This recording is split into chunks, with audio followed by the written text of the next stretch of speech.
आपको होली के दिन कई लोग दिख जाएंगे जो भांग के नशे में झूम रहे होंगे। कोई हंसता दिखेगा, कोई रोता हुआ दिखाई देगा, कोई इंसान ऐसा भी दिखेगा जो एक ही बात को बार बार उसी उत्साह से दोहराता हुआ दिखेगा, मानो वो बात वो पहली बार बोल रहा हो। भांग से जुड़ी ऐसी कालजयी कहानियां आपने भी सुनी होंगी, लेकिन आज हम आपको इन कहानियों के बारे में नहीं बल्कि भांग से जुड़े ऐसे रोचक तथ्य के बारे में बताएंगे जिससे आप भी समझ पाएंगे कि भांग के सेवन से ऐसा क्या होता है कि लोग इस तरह की हरकत करते दिखाई देते हैं। अब नमस्कार, आप देखना शुरू कर चुके हैं द क्लियर कट और मैं आपके साथ वंदना। सबसे पहले जान लेते हैं कि भांग आखिर होती क्या है। भांग, जिसे अंग्रेजी में कैनबिस कहते हैं। अब कोई गांजे के शौकीन ये ना कहें कि कैनबिस गांजे को कहते हैं। आप सही हैं, लेकिन आपको बता दें कि भांग भी गांजे की सबसे करीबी रिश्तेदार होती है। हाँ, वो बात अलग है कि भांग और गांजे में थोड़ी विषमताएं हैं, पर सच्चाई ये है कि भांग और गांजा दोनों एक ही प्रकार के पौधे होते हैं। कैनबिस के फूलों को प्रोसेस करके बनता है गांजा, फिर आता है चरस जिसे कैनबिस के पौधे से निकाले गए मैल से तैयार किया जाता है, और फिर आता है भांग जिसे कैनबिस की पत्तियों और बीजों को पीस कर बनाया जाता है। और हम बात इसी भांग पर आज करेंगे। अगर आपको गांजे के दुष्परिणामों के बारे में जानना है तो इसके बारे में हमने पहले ही जानकारी दी है, जो ऊपर दिए गए आई बटन पर क्लिक करके आप देख सकते हैं। वीडियो के अंत में भी आपको उस वीडियो का लिंक दिया गया है। अब जानिए कि क्या भांग भी गांजे और चरस की तरह गैर कानूनी है। जवाब है नहीं। गांजे की तरह भांग को भारत में बैन नहीं किया गया है, और उसके ठीक उलट कुछ राज्यों में तो इसके प्रॉपर ठेके भी होते हैं, और जैसे शराब के ठेके होते हैं वैसे ही जो भांग है उसका ठेका देखने को मिलता है। इसके टेंडर दिए गए होते हैं और कई राज्यों में इसके ठेके आपको आसानी से मिल जाएंगे। अब आपके मन में एक सवाल ये भी आता होगा कि इसकी खेती कहाँ होती है। तो आपको बता दें कि ये ज्यादातर तराई के क्षेत्रों में और ठंडी जगहों पर स्वतः उग जाता है, जैसे कोई खरपतवार। कुछ लोग हैं जो इसकी खेती को लीगल करने की मांग लगातार करते आए हैं, पर सरकार ने अब तक इसकी अनुमति नहीं दी है। वो बात अलग है कि कुछ रिस्ट्रिक्टेड एरियाज में से मेडिसिनल पर्पस से उगाए जाते हैं, जिसका इस्तेमाल केवल दवाइयां बनाने में किया जाता है।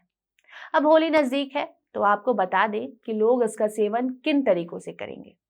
सबसे पहले तो भांग और उसके बीजों को सिलबट्टे की मदद से जमकर पीसा जाता है। पीसने के बाद इसके गोले बनाए जाते हैं, और फिर कोई इसके पकौड़े तैयार करता है तो कोई इसे केवल पानी के साथ निगल लेता है। लेकिन जो सबसे ज्यादा प्रसिद्ध तरीका है वो है ठंडाई के साथ इसका सेवन करना। होली मिलन समारोह में आपने अक्सर ठंडाई का इंतजाम देखा होगा। इसके शौकीन लोग इसी ठंडाई में भांग की गोलियां मिलाते हैं कायदे से और फिर गटक जाते हैं। भांग का सेवन भारत में सदियों से होता है और इसे भगवान भोलेनाथ का प्रसाद बताकर भी लोग इसका सेवन करते आए हैं। अब भोलेनाथ ने इसका सेवन किया था या नहीं, ये तो कोई धर्म के जानकार ही बता सकते हैं। हम जमे रहते हैं उसके फायदे और नुकसान पर। लेकिन इस बात को भी नकारा नहीं जा सकता कि भांग को हिंदू धर्म के अथर्व वेद में भांग को धरती पर 5 पवित्र पौधों की श्रेणी में रखा गया है और इसे चिंता मुक्त करने वाले पौधों में से एक बताया गया है। साथ ही ये भी लिखा गया है कि ये चीज आपको खुशी और मुक्ति प्रदान करती है। लेकिन इतने गुण इस पौधे में आते कहाँ से हैं? इसकी जानकारी थोड़ी वैज्ञानिक तरीके से समझ लेते हैं। तो THC और CBD ये 2 रसायन कैनबिस में पाए जाते हैं, जिसे साथ में कैनबिनॉइड बोलते हैं, जो असल में कारण है भांग का सेवन करने के बाद उसके असर दिखने का।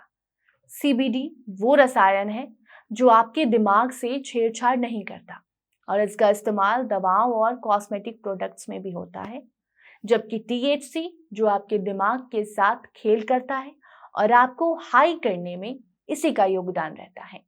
ये एक साइको एक्टिव केमिकल है जो इंसान के दिमाग पर असर करता है और उसे आभास दिलाता है नशे में होने का, या यूं कहे कि यही वो असली बला है जो भांग या गांजे का सेवन करने पर आपको नशे में झूमने पर मजबूर कर देता है।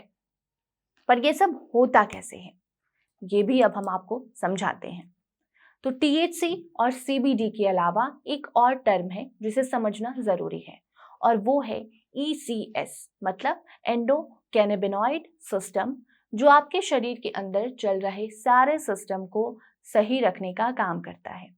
लेकिन THC और CBD मिलकर इस सिस्टम को हिला देते हैं और फिर आप झूमना शुरू कर देते हैं। एंडोकैनाबिनॉइड सिस्टम जिन चीजों पर असर डालता है उनमें से है नींद, मूड, पुरानी चोटों से होने वाले दर्द, दिल और लीवर का हेल्थ, ब्लड प्रेशर, यादाश्त, स्ट्रेस, उल्टी आना, चलने फिरने की जो क्षमता होती है वो भी इसमें शामिल है। अब बात इतनी है कि ये सिस्टम हमारे अंदर मौजूद है जो हमारे शरीर को सही से चलाने में मदद करता है।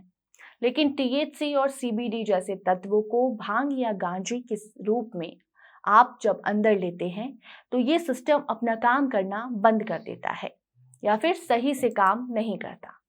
तो हमारी राय यही रहेगी कि भांग या गांजे जैसी चीजों का सेवन करने से इस सिस्टम की जांच ना करें, क्योंकि ये ज्यादातर मामलों में जानलेवा साबित हो सकता है।